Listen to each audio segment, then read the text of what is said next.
Guys, I wasn't going to record this and I wasn't going to document it so early, but I just had the worst experience in the post office in town, in my local area, Cornwall, Penzance. You know, I just can't believe these things are still happening, and it's not the first time it happened to me. It happened to me in the doctor before, and I've mentioned it in a vlog, and it come back again the second time it happened to me. Okay, Mom. I went, Angelo, give me a sec please. I went into the post office.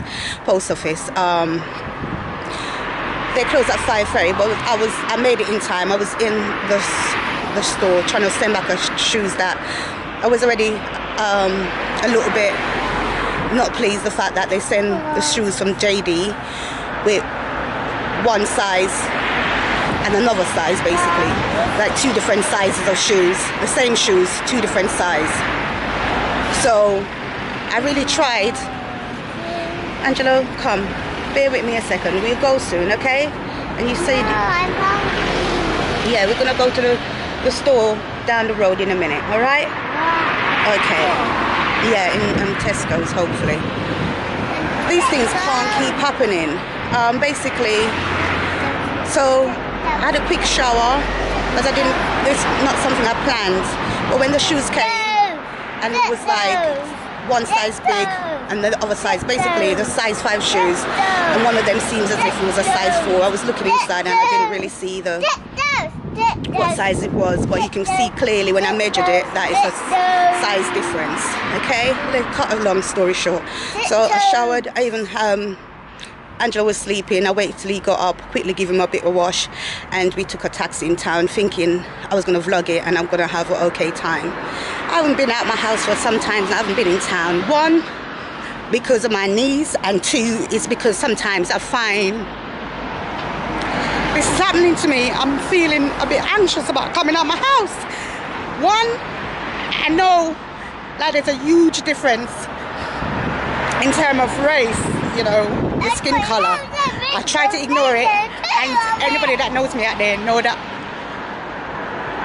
you know, I'm thick skin. I'm not saying I don't cry, and I'm not a bit easy to cry, but it all depends on what I'm crying about. But this has, you know, you can see that my face is a bit distraught, so excuse me, because I literally was crying in the shop. Let me just get to the point quickly. So I went in. First of all, the first lady said to me, oh, can I go to the other lady because I think somebody's card was in use, which I found a bit strange, but I was like, okay. And I went to the other lady. She was trying to sort me out. I wasn't fully prepared, guys. I'm just telling you the honest truth. My bag wasn't sealed, and she was saying to me, oh, I need a code to send it off to JD's. I even rang JD's before I left home as well, and basically, to my knowledge, with a bit of help from the post office, they could have just posted it off for me if they were interested. Yes, near to closing time, but what really winds me up, she had me there telling me that I need this code. So JD did mention something that they were going to send me something through email. I tried to check. She was saying that the reception at the back bit is not so great. In the end, when I checked my email, it's, you know, showing me all the emails I have.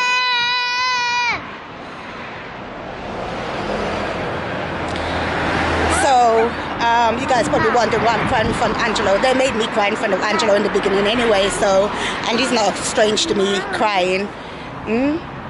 What time? I think it's probably nearly 6 o'clock. Oh. Yeah, so, you know, I'm doing my best, and I'm trying to tell her that, you know, I don't really want to be coming back out with Angelo again, because I had to pay a taxi, and the fact that I haven't been coming out much because my knee, and the fact that sometimes I feel a certain type of way, not, you know, not enough to think, oh, it's not as bad as, oh, I don't want to be here, but it's kind of bad because I've had experience with my neighbors since we moved there, talking about, oh, there was another family over there, they must have had a mixed race kid or a black kid or something like that, even though the people that I'm saying this about, they kind of were right still, but just to show that they're pointing out this difference, you know, it winds me up. So after all of looking for the stuff and on the email and it didn't work, I asked her if there's another way. She said there's another way if I got the address. So I looked in my you know, they send you a form that if you want to return. I look on the form, I see the address. By the time I'm ready to sort it out, then she said to me, oh, the post is gone anyway. So I said, you know, I wish you'd have told me that before. She started getting high rated. Her attitude was off from beginning.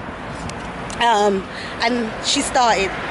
And I start saying, I'm not having it, you know, you should have told me this before you have me standing here. I can see that she's clearly patronizing me and trying to wind me up because there's other people coming after me with packages and being served courteous and properly. So I mentioned the fact that I've had this experience prior at my doctor's when I was living in Penzance, and I was quite upset in there as well because I couldn't believe it.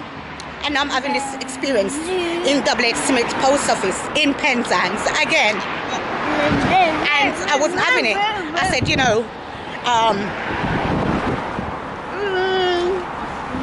know, sometimes when you're upset, your voice go a bit crackly. I can't, you know, I'm rambling a bit like I'm rambling now, but trying to get my point across, saying that I might be the only Caribbean representation. I've never bumped into a Caribbean person in Cornwall before, or Penzance. Yeah, I've seen African people about and stuff, but never me. And I said, my kids go to school here. This is my address. I don't wish to come into my local post office and be treated like this. Stuff like that, you know.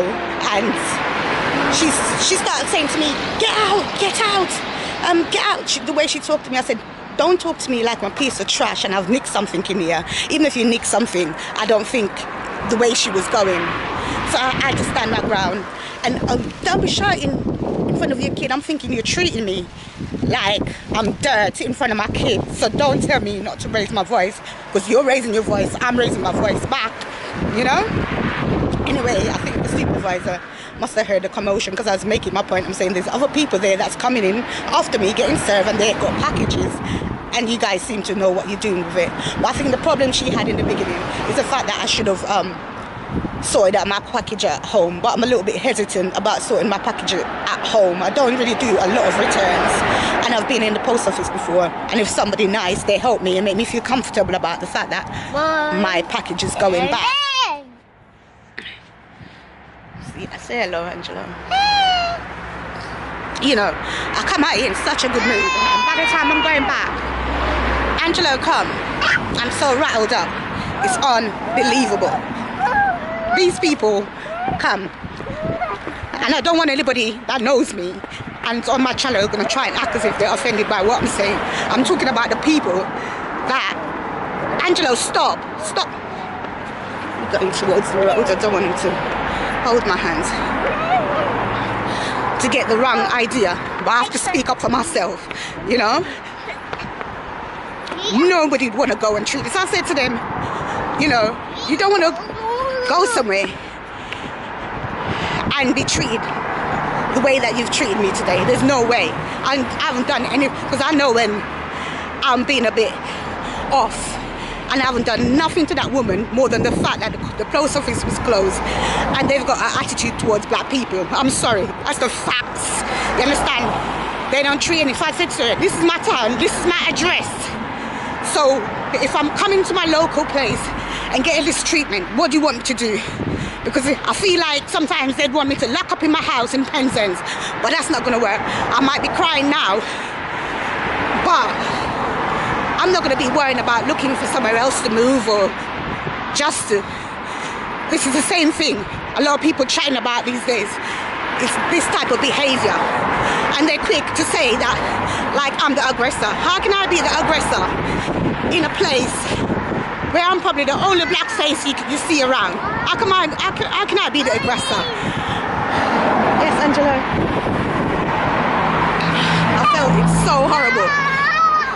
Wait a minute. Mom! Yeah? This is true. Anyway, guys, I'm going to have to come off because I'm kind of like on the main road, walking back home. And I've got Angelo, and he's a bit aggy as well.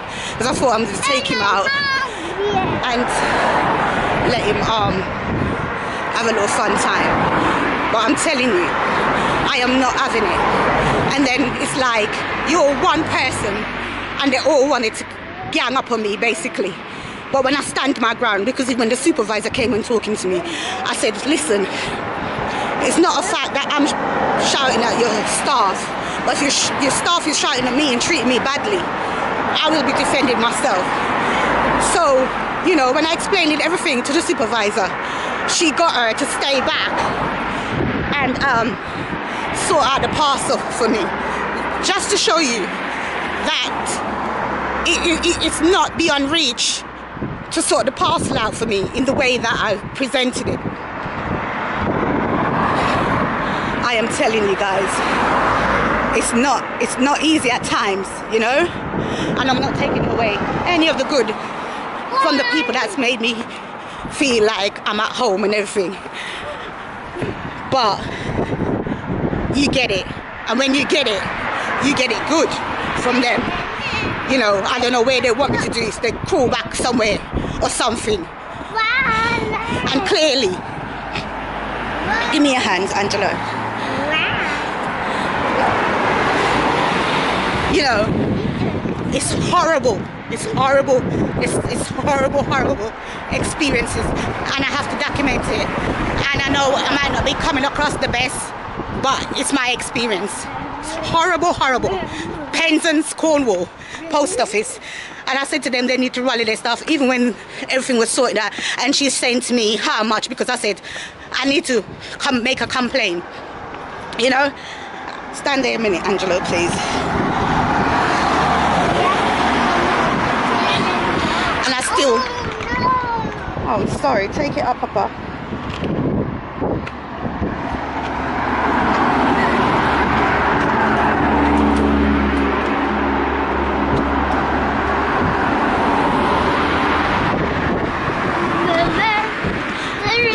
Even when they rectify the situation, I still feel like I needed to make a complaint, because that woman insulted me and saying to me, oh, I'm shouting in front of my kids, when she's the one that's trying to make me feel as minute as possible in front of my kids. So, hello, I'm not having that. And then acting as if, I said, me and you speak the same language. The same language is coming out of your mouth. It's the same language that's coming out of mine. So you tell me where the confusion come. Even when she's sorting out the package, she's gonna make excuse about, oh, we get off on the wrong foot, as if there was some form of confusion, or I didn't understand everything that was coming from her. When I tell you guys, people like that, you know, I'm so upset. Said to myself, you know, she'll get her own comeuppance, because no way you could be in a workplace and behave like that and expect that is acceptable behavior. No way. And then thinking that the person in front of you that you're treating like that, think that's acceptable behavior. So I'm sorry who I offend, but anytime anybody has treated me and made me feel small, I am going to be making it known and discussing it and saying, don't let them run you away from where you are. You understand? Do not let them try to run you away or categorize you or tell you where you should be staying or where you fit in. Because there's just no need. So I'm really sorry, guys. This is a rant, because this is unbelievable. Unbelievable. When you're there, how many years I've been in this country, I don't see where I speak any different from anybody else. That much. Wait, Papa. Pardon? You're welcome. You're welcome, Dad. You know, guys, if I tell you that the majority of people is nice, but then you find some horrible ones. Horrible. Because I'm thinking to myself, how can this woman see me with my child and try to reduce me like this? And I'm finding like I'm having anxiety coming out. One, I tell you, my 2 knees ain't working well. That's part of it. But 2, you have to think twice, because you're somewhere where there's not a lot of us. You get the odd off treatment, and I'm saying when you do get the odd off treatment, it is horrible, horrible. So anyway, guys, you know, I had to document it in the state I am, because I wouldn't be doing justice. Yes, Angelo? Look, the Tesco's just there, look, come on. We're nearly home. I had to document it, and I thought to myself, I'm not going to go back in the house and let the older children. They're probably going to watch the video and see, but I just didn't want them to see me in this like state. But my days, and even till now, I don't know the way she handled my parcel, whether I'm going to be getting a refund or not. That's another topic, because after she sealed up everything, she's going to come to me and ask me, oh, am I happy with this address? So another point for her to make me look like an idiot, because if she double check and everything, why is she saying that? But I am going to make it my point of view, because the problem is nobody document anything. Black people are a bit lazy, and I know that, you know, me saying that it's not accurate description of every black person, but we are a bit lazy to make complaints and stuff like that, and that's why this is keep happening to us all the time, and we've been treated like worse than a dog, basically. We treated worse than a dog. That's how I've been treated in the post office a while ago, and it's not on. I'll never treat anybody like the way she treated me. Even I'm working in care, I'm working with vulnerable people, I've never overstepped my boundaries and thinking to myself, oh, I'm going to do it because I can get away with it, or I think I can get away with it. No. So guys, that's it. I'm going to go now and see if I can get myself together. It's a good job I can wear a mask in Tesco, pick up a few things and go back home. So if you can't look after you, can't look after anyone else. Like, comment, share and subscribe. Thank you guys. Bye.